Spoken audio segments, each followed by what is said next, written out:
Hello friends, ये BSc third year का video lecture number 2 है। इसके पहले हम लोग बात किए थे limitation of valence bond theory. तो उसी से आगे बढ़ते हुए वैलेंस बॉन्ड थियरी में क्या क्या कमियां आ गई थी उसको हमने जान लिया है। एक छोटा सा रिकैप कर देते हैं। वैसे तो वैलेंस बॉन्ड थियरी जो है बहुत ही यूजफुल है कोऑर्डिनेशन कंपाउंड के बॉन्डिंग को लेकर के, ठीक है। लेकिन फिर भी उसमें कुछ कमियां रह गई, जैसे नेमली वो क्या क्या कमियां क्या है, वो नेचर ऑफ लिगेंड के नेचर को नहीं बता पाता। लिगेंड का नेचर कैसा है ये नहीं बता पाता। दूसरा है कलर नहीं बता पाता। तीसरा है इलेक्ट्रॉनिक स्पेक्ट्रा नहीं बता पाता। चौथा है टेम्परेचर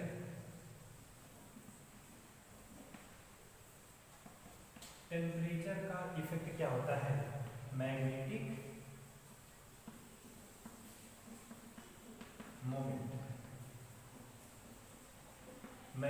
मोमेंट पे टेम्परेचर का क्या प्रभाव होता है नहीं बता पाता। अगला है कोई कॉम्प्लेक्स हाई स्पिन होता है और लो स्पिन होता है, क्यों ये भी नहीं बता पाता। कोई कॉम्प्लेक्स हाई स्पिन है, लो स्पिन है, क्यों है नहीं बता पाया। लिगेंड का नेचर कैसा है नहीं बता पाया। कलर क्या है, जो आपका कोऑर्डिनेशन कॉम्प्लेक्स है उसका कलर क्या है नहीं बता पाएगा। इलेक्ट्रॉनिक स्पेक्ट्रा क्या है नहीं बता पाएगा। टेम्परेचर का क्या प्रभाव होता है मैग्नेटिक मोमेंट पे वो भी नहीं बता पाएगा। कोई कॉम्प्लेक्स हाई स्पिन क्यों होता है, लो स्पिन क्यों होता है ये भी नहीं बता पाएगा। ओके, ये सारी कमियां हैं वैलेंस बॉन्ड थियरी। इसी कमी को दूर करने के लिए लाया गया क्रिस्टल फील्ड थियरी। क्या है क्रिस्टल फील्ड थियरी? ये crystal field theory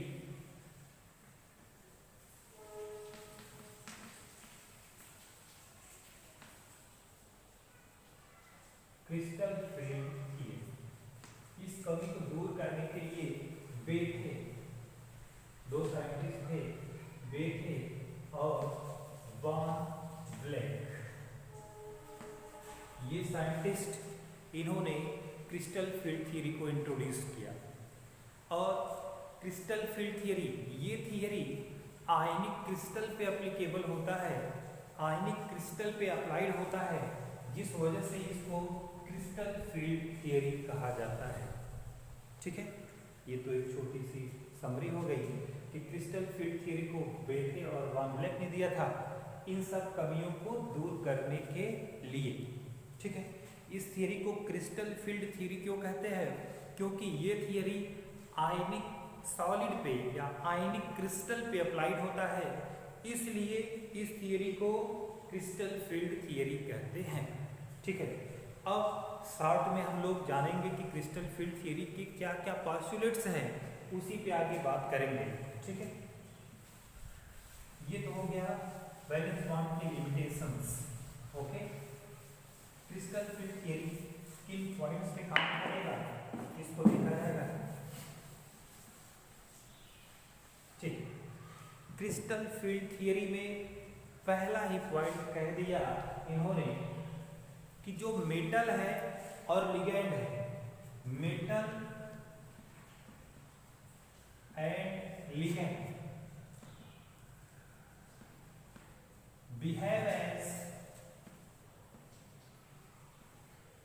point charge. Metal and ligand behave as point charge. Metal और लिगेंड एक पॉइंट चार्ज की तरह बिहेव करेंगे। उसमें मेटल जो होगा आपका, उसको यम से रिप्रेजेंट करते हैं, वो पॉजिटिव पॉइंट की तरह बिहेव करेगा, और जो लिगेंड है आपका यल, उसको निगेटिव पॉइंट चार्ज की तरह बिहेव करेगा। ये कैसा बिहेव करेगा? पॉजिटिव।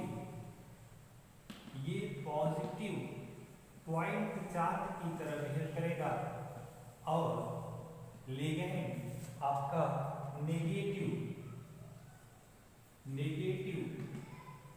पॉइंट चार्ज की तरह बिहेव करेगा। पहला पॉइंट क्लियर हो गया। बेथे और वान ब्लैक कहते हैं कि क्रिस्टल फील्ड थ्योरी में मेटल और लिगैंड पॉइंट चार्ज की तरह बिहेव करेंगे। क्लियर। पॉइंट चार्ज में मेटल जो होगा वो पॉजिटिव पॉइंट चार्ज की तरह बिहेव करेगा और जो लिगैंड है आपका वो नेगेटिव पॉइंट चार्ज की तरह बिहेव करेगा। ओके, चलिए दूसरा पॉइंट कहता है कि मेटल और लिगैंड के बीच प्योर इलेक्ट्रोस्टैटिक इंटरैक्शन होगा। प्योर इलेक्ट्रोस्टैटिक इंटरैक्शन कह रहा है कि जो मेटल और लिगैंड पॉइंट चार्ज की तरह है उसमें प्योर इलेक्ट्रोस्टैटिक इंटरैक्शन होगा मेटल और लिगैंड के बीच। क्लियर हो गया। दूसरा पॉइंट क्लियर हो गया। पहला पॉइंट है मेटल और लिगैंड पॉइंट चार्ज की तरह बिहेव करते हैं, जिसमें मेटल पॉजिटिव पॉइंट चार्ज की तरह बिहेव करेगा, लिगैंड नेगेटिव पॉइंट चार्ज की तरह बिहेव करेगा। दूसरा पॉइंट है pure electrostatic interaction take place between metal and ligand. Okay, अब इसमें कह रहा है कि लिगैंड जनरली जो नेगेटिव होगा, मींस जैसे Cl माइनस हो गया, Cl माइनस हो गया, OH माइनस हो गया, etc। ऐसे लिगैंड मतलब negatively charge ligand direct attach कर जाएंगे मेटल के पॉजिटिव चार्ज से इंटरैक्ट हो जाएंगे। तीसरा पॉइंट कहता है कि जो नेगेटिवली चार्ज लिगैंड होगा वह मेटल के पॉजिटिव चार्ज से डायरेक्ट इंटरैक्ट कर जाएगा, लेकिन ऐसे लिगैंड जो कि न्यूट्रल हैं और CO हो गया, ऐसे लिगैंड जो न्यूट्रल हैं H2O NH3CO, इन सब लिगैंड का पॉजिटिव पोल मींस न्यूट्रल तो है लेकिन इसमें भी डाइपोल होगा, एक पॉजिटिव चार्ज होगा, एक नेगेटिव पोल होगा, एक पॉजिटिव पोल होगा। तो कह रहा है कि नेगेटिव चार्ज है तब तो कोई बात नहीं, डायरेक्ट प्योर इलेक्ट्रोस्टैटिक इंटरेक्शन हो गया, लेकिन लिगैंड जो है आपका वो न्यूट्रल है तो उसका जो पॉजिटिव पार्ट है, जैसे ये H2O है, इसमें एक नेगेटिव पार्ट होगा, एक पॉजिटिव पार्ट होगा, ठीक है। तो इसका नेगेटिव पार्ट मेटल के पॉजिटिव पार्ट की तरफ इंटरैक्ट होगा।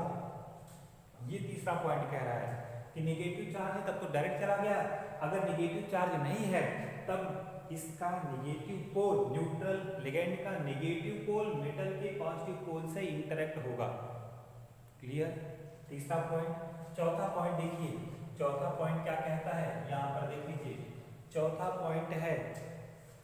पॉइंट कहता है कि मेटल और लिगैंड के बीच कोई ओवरलैपिंग नहीं होता।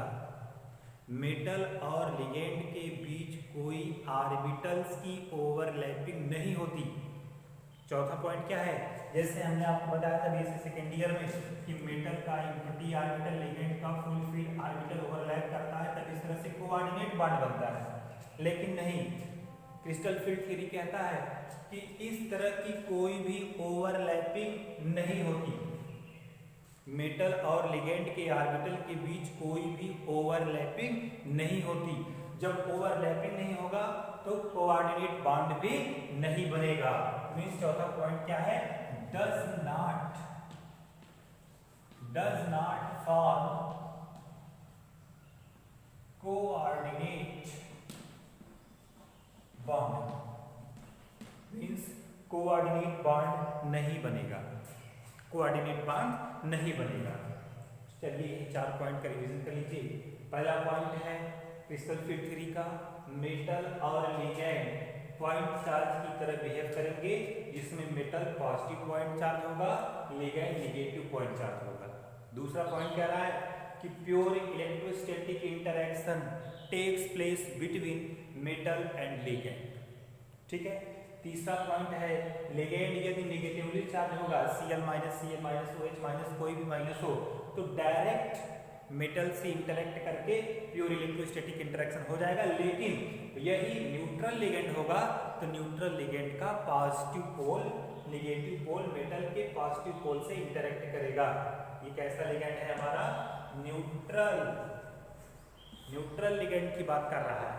चौथा पॉइंट कैसा है कि कोई भी ऑर्बिटल की ओवरलैपिंग नहीं होगी, does not form coordinate bond, मतलब कि जब मेटल का ऑर्बिटल और लिगेंड का ऑर्बिटल ओवरलैप ही नहीं करेगा तो कोई भी कोऑर्डिनेट बॉन्ड नहीं बनेगा। क्लियर हो गया? उम्मीद करते हैं चारों पॉइंट क्लियर हो गए। चलिए आगे दिखाते हैं आपको पांचवा पॉइंट। ठीक है, पांचवा पॉइंट बहुत ही इंपॉर्टेंट पॉइंट है। पांचवा पॉइंट देखिए आपके एग्जाम में तो डायरेक्ट आ जाएगा, what is crystal field theory give its postulates. एक यही क्वेश्चन बन गए, लेकिन इसका यूज बहुत ज्यादा है। ठीक है, देखिए पांचवा पॉइंट है, कहता है कि जब मेटल बॉन्ड के फॉर्मेशन में नहीं गया है, जब मेटल इंटरेक्शन में नहीं है, तब उसके 5d ऑर्बिटल्स, मतलब d में 5 होते हैं, 5d ऑर्बिटल्स सेम एनर्जी के होंगे। क्या होंगे? Before the formation of complex 5d orbitals are in same energy, मतलब कॉम्प्लेक्स के बनने से पहले d ऑर्बिटल्स जो पांचों सब ऑर्बिटल हैं dxy, dyz, dzx, dx square minus Y square, dz square, ये जो पांचों ऑर्बिटल्स हैं इनकी एनर्जी सेम होगी। उस एनर्जी को कहेंगे हम लोग डीजेनरेट एनर्जी लेवल। क्या बोलेंगे? डीजेनरेट एनर्जी लेवल या डीजेनरेट ऑर्बिटल्स बोलेंगे। ठीक है, आगे कहते हैं कि जब ये बॉन्डिंग में जाएगा, जब ये कॉम्प्लेक्स फॉर्मेशन में जाएगा, तो ये जो 5d ऑर्बिटल्स हैं ये दो पार्ट में टूट जाएगा। ये दो पार्ट में टूट जाएगा। एक हो जाएगा T2g, एक हो जाएगा T2g और दूसरा हो जाएगा Eg। T2g और ये हो जाएगा Eg। T फॉर होता है ट्रिपल, E फॉर होता है डबल। इसको बोलेंगे ट्रिपल डीजेनरेट, इसको बोलेंगे डबल डीजेनरेट। दो पार्ट में ये स्प्लिट हो जाएगा। ये क्या है? 5d ऑर्बिटल्स, 5d ऑर्बिटल्स क्या है? ये dxy है, dyz है, dzx है, dx square minus Y square है, dz स्क्वायर है। 5d ऑर्बिटल्स है। ये तीन पार्ट में टूट गया। एक है लोअर पार्ट, इसको बोलते हैं dxy, dyz, dzx, इसको बोलेंगे dx square minus Y square और ये है dz स्क्वायर। ये लोअर एनर्जी का है, ये हायर एनर्जी का है। ये लोअर क्यों हुआ, ये हायर क्यों हुआ, ये अभी समझाते हैं। पहले ये समझो, ये कब की स्थिति है? ये डीजेनरेट स्थिति है, मींस जब कॉम्प्लेक्स फॉर्मेशन में ऑर्बिटल नहीं गया था, डीजेनरेट लेवल। लेकिन जब कॉम्प्लेक्स फॉर्मेशन में गया तो दो पार्ट में टूट गया। एक है आपका T2g, दूसरा है आपका Eg। T2g जो है आपका ये लोअर एनर्जी का है। क्या है? लोअर। और ये आपका क्या है? हायर। ये लोअर क्यों हुआ, ये हायर क्यों हुआ, अभी समझाते हैं। इसमें देखिए dxy, dyz, dzx ये ऑर्बिटल इन्वॉल्व है। इसमें dx square minus Y square और इसमें dz स्क्वायर इन्वॉल्व है। तो एक छोटी सी कॉमन सी बात है, shape of orbital, shape of d orbital आपने पढ़ा है कि ये हो गया हमारा एक्सिस, ये हो गया x, ये हो गया y।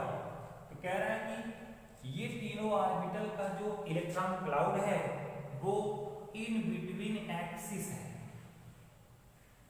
इन बिटवीन एक्सिस मतलब दो एक्सिस के बीच में इलेक्ट्रॉन क्लाउड है। लेकिन इसका इलेक्ट्रॉन क्लाउड कहाँ है? इसका इलेक्ट्रॉन क्लाउड कहाँ है? एक्सिस पे है, ये x हो गया, ये y हो गया, ये शेप है dx square minus Y square का, ये शेप है dxy dyz dzx, और ये शेप है आपका dz स्क्वायर, ये डी ऑर्बिटल की शेप है। तो इन शेप से ये क्लियर है कि ये तीन ऑर्बिटल एक टाइप के है, मतलब इनका जो इलेक्ट्रॉनिक एनवायरनमेंट होगा दो एक्सिस के बीच में है, यहाँ पर भी, यहाँ पर भी, यहाँ पर भी। लेकिन ये जो दो ऑर्बिटल है इनका इलेक्ट्रॉनिक एनवायरनमेंट एक्सिस पे है, दो एक्सिस के बीच में नहीं, एक्सिस पर ही है, ठीक है, इसमें भी और इसमें भी। लेकिन इन तीनों का कहाँ है, दो एक्सिस के बीच में है। तो ठीक है, इसका मतलब क्या है, इसका मतलब है बेथे और वान ब्लैक कहते हैं कि जो लिगैंड का इंटरेक्शन होता है मेटल से थ्रू दी एक्सिस होता है, एक्सिस के थ्रू होगा। अब एक्सिस के थ्रू होने का मतलब है कि जब एक्सिस से इंटरेक्शन करने के लिए आ रहा है और एक्सिस पे मात्र यही दो ऑर्बिटल अवेलेबल हैं इंटरेक्ट करने के लिए, तो जैसे ही इंटरेक्ट करेंगे लिगैंड से इनकी एनर्जी हाई हो जाएगी और ये तीनों मतलब dxy dy dzx इनका इलेक्ट्रॉनिक एनवायरनमेंट ऑर्बिटल के बीच में होता है और ये इंटरेक्ट नहीं कर पाएंगे, इनका लोअर हो जाता है और इनका हायर हो जाता है। इसको EG कहते हैं, इसको T2G कहते हैं। यहाँ पर T for triple, E for double, G जो लगा है ये जीरेड के लिए है, मतलब सिमेट्रिकली। अगर हमारा कॉम्प्लेक्स सिमेट्रिकली बन रहा है तो हम जी लगाएंगे, अदरवाइज नहीं लगाएंगे। ओके, 5 पॉइंट क्लियर हो गया। पहला पॉइंट क्या था कि मेटल और लिगेंड एक पॉइंट चार्ज की तरह बिहेव करते हैं। दूसरा पॉइंट है कि प्योर इलेक्ट्रोस्टैटिक इंटरेक्शन होगा। तीसरा पॉइंट है नेगेटिव इलेक्ट्रॉन नेगेटिव लिगेंड होगा तो डायरेक्ट मेटल से इंटरेक्ट करेगा, ठीक है। अगर न्यूट्रल है तो उसका नेगेटिव पोल लिगेंड के पॉजिटिव पोल से इंटरेक्ट करेगा। चौथा है कि ऑर्बिटल्स के बीच ओवरलैपिंग नहीं होती, ऑर्बिटल ओवरलैप नहीं करते, मींस कोऑर्डिनेट बॉन्ड नहीं बनेगा। पांचवा कहता है कि 5d ऑर्बिटल्स जो हैं वो कॉम्प्लेक्स के बनने से पहले इस स्थिति में रहते हैं, लेकिन जब कॉम्प्लेक्स बनाने जाते हैं तो दो पार्ट में टूट जाता है, एक T2G और एक EG।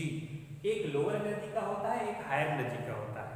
हायर एनर्जी का dx square minus Y square dz square होता है, क्योंकि इनका इन दोनों ऑर्बिटल का इलेक्ट्रॉनिक एनवायरनमेंट एक्सिस पे है, इस वजह से ये हायर हो गए और ये इन बिटवीन टू एक्सिस, दो एक्सिस के बीच में है, इस वजह से ये लोअर हो गए। क्योंकि लिगेंड जब इंटरेक्ट करने आता है मेटल से तो वो एक्सिस पर ही आता है और एक्सिस पे जो ऑर्बिटल हैं उनका इलेक्ट्रॉनिक एनवायरनमेंट इस वजह से हाई हो जाता है और ये हायर हो जाते हैं और ये लोअर हो जाते हैं। ये स्प्लिटिंग पैटर्न है आपका एंट्रोपी के लिए। ओके, तो क्रिस्टल फील्ड थियरी 5 पॉइंट मैं उम्मीद करता हूँ कि समझ में आ गया होगा। इसके आगे का पार्ट स्प्लिटिंग ऑफ ऑर्बिटल, ये भी अलग से क्वेश्चन पूछता है, ये आपको नेक्स्ट वीडियो में दिया जाएगा। Thank you.